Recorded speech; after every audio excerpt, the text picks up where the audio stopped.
புதுச்சேரி அருகில் உள்ள அருள்மிகு ஸ்ரீ கூத்தாண்டவர் திருக்கோவிலில் நடைபெற்ற தேர் திருவிழா வெகு சிறப்பாக நடைபெற்றது.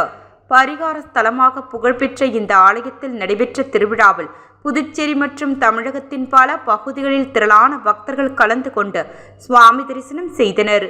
திருவிழாவை முன்னிட்டு செட்டியார் மரபினர் மற்றும் கிராம மக்களால் கொடியேற்றம், காப்பு கட்டுதல் உள்ளிட்ட நிகழ்ச்சிகள் நடைபெற்றன. முக்கிய நிகழ்வாக நேற்று திருக்கல்யாணமும் இன்று தேர் திருவிழாவும் சிறப்பாக நடைபெற்றது.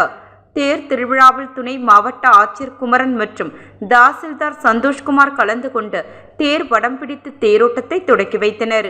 இதில் ஊர் பெரியவர்கள், முக்கியஸ்தர்கள் மற்றும் பக்தர்கள் பெருமளவில் பங்கேற்றனர்.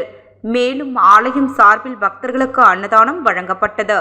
இந்த விழாவில் புதுச்சேரி, தமிழகம் மற்றும் பிற மாநிலங்களில் இருந்து ஆயிரக்கணக்கான திருநங்கைகள் மற்றும் பொதுமக்கள் கலந்து கொண்டு சுவாமி தரிசனம் செய்தனர். விழா ஏற்பாடுகளை கோவில் நிர்வாக அதிகாரிகள், பிள்ளையார்குப்பம் கிராம மக்கள் மற்றும் இளைஞர்கள் இணைந்து சிறப்பாக செய்திருந்தனர்.